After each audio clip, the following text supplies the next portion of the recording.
कैसे हैं बेटा आप सब? आशा है ठीक होंगे, स्वस्थ होंगे। बेटा आज की हमारी जो कार्यपत्रक हमारा 44 14/10/2020 हमारी डेट और ये हमारी कार्यपत्रक।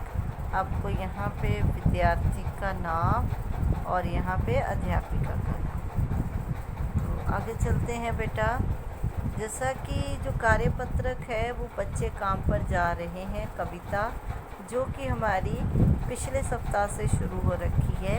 इसमें राजेश जोशी जो कवि है उन्होंने बाल मजदूरी के ऊपर अपनी पीड़ा को व्यक्त किया है। और उस समय जब वो सुबह सुबह सर्दी के मौसम में चारों तरफ कोहरा फैला है, तो उस समय जब छोटे छोटे बच्चे काम पर जा रहे हैं, उस दृश्य को देखकर उनका मन पीड़ा से भर जाता है। तो उस समय ये कविता उन्होंने रची और इसमें वो क्या कहना चाह रहे हैं आइए देखते हैं। अगली पंक्तियाँ पहले उन्होंने बताया कि बच्चे सुबह सुबह जब स्कूल विद्यालय जाने का समय है, तो उस समय वो कहाँ जा रहे हैं? काम पर जा रहे हैं, काम पर जाने के लिए मजबूर हैं।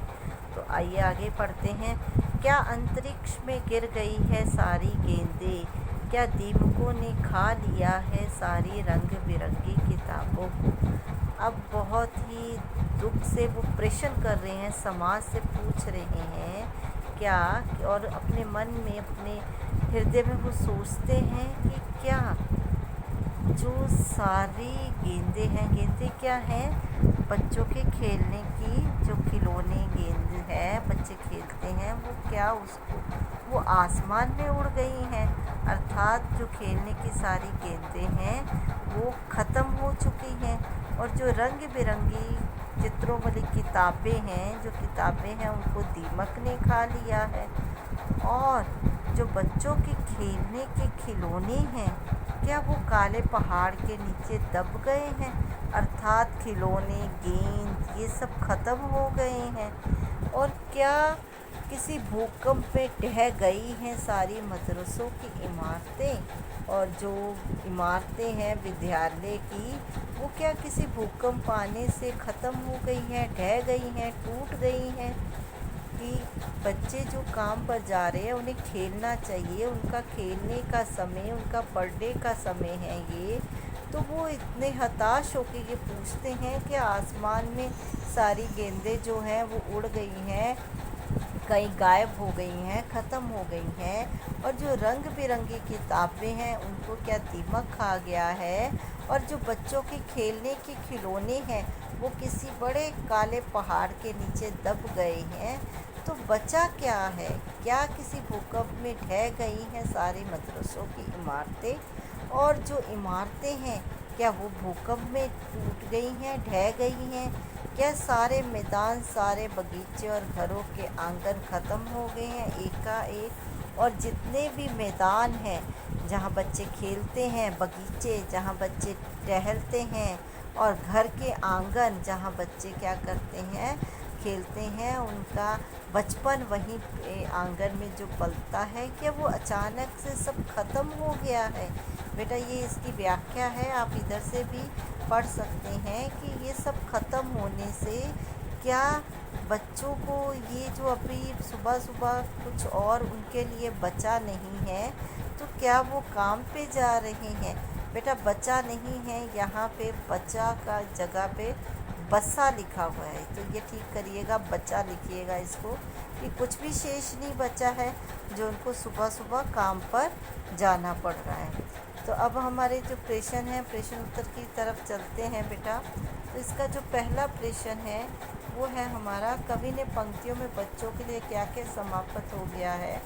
क्या किसके बारे में बात की है? गेंदें, किताबें, खिलौने, विद्यालय, मैदान, बगीचे, घर के आंगन, क्या सब एकाएक समाप्त हो गए हैं? और दूसरा प्रश्न, आपके विचार में क्या सभी बच्चों को खेलकूद व शिक्षा के समान अवसर प्राप्त होते हैं? कैसे? लिखिए। सभी बच्चों को एक समान खेलकूद और शिक्षा के अवसर प्राप्त नहीं होते। बहुत से बच्चे बचपन में ही बड़े हो जाते हैं और पढ़ लिख भी नहीं पाते। बड़े हो जाते हैं अर्थात उन्हें जो पढ़ने लिखने का होता है समय, वो उसमें काम पर चले जाते हैं, काम करने के लिए मजबूर हो जाते हैं, क्योंकि हमारे समाज में आर्थिक असमानता है। आर्थिक असमानता का अर्थ कोई गरीब है, कोई अमीर है। अगला प्रश्न, संविधान के अनुच्छेद 24 में बाल मजदूरी पर रोक लगाई गई है।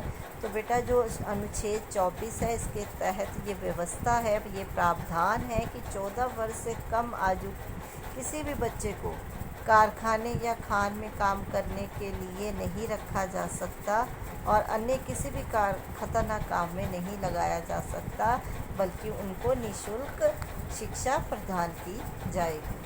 अगला है हमारा, काम पर जाते किसी बच्चे के स्थान पर आप अपने आप को रख के देखिए कि कैसा महसूस होता है। बेटा मैंने तो अपनी भावनाएं लिखी हैं, अब आप भी अपनी महसूस करिएगा और अपने आप की ये प्रश्न लिख सकते हैं। मैं जब सुबह सुबह काम पर निकलती हूँ या निकलता हूँ, कुछ भी लिख सकते हो यहाँ पे। निकलता हूँ लिखा गया, आप निकलती हूँ करिएगा। जब भी मैं स्कूल जाते बच्चों को देखती हूँ तो मेरा भी मन बहुत पढ़ने का होता है। मैं भी बड़ा साहब बनना चाहता हूँ, स्कूल की यूनिफॉर्म पहनना चाहती हूँ, मैं भी खेलना चाहती हूँ, मैं भी जिम्मेदारियाँ निभाना चाहती हूँ। पेट भरने के लिए काम पर जाना भी तो ज़रूरी है। काश मैं आम बच्चों की तरह पढ़ लिख और खेल कूद पाता। ये बेटा एक बच्चे की अंदर की भावना है जो हम एक विद्यार्थी के रूप में समझ सकते हैं। तो बेटा क्योंकि ये एक सबके लिए एक उभयनिष्ठ उत्तर है, तो आप अपनी इच्छा से कुछ भी लिख सकते हैं, आपको जैसा महसूस होता है। तो बेटा ये थी हमारी वर्कशीट, आशा आपको समझ आई होगी और आप इसको करिएगा और समझिएगा।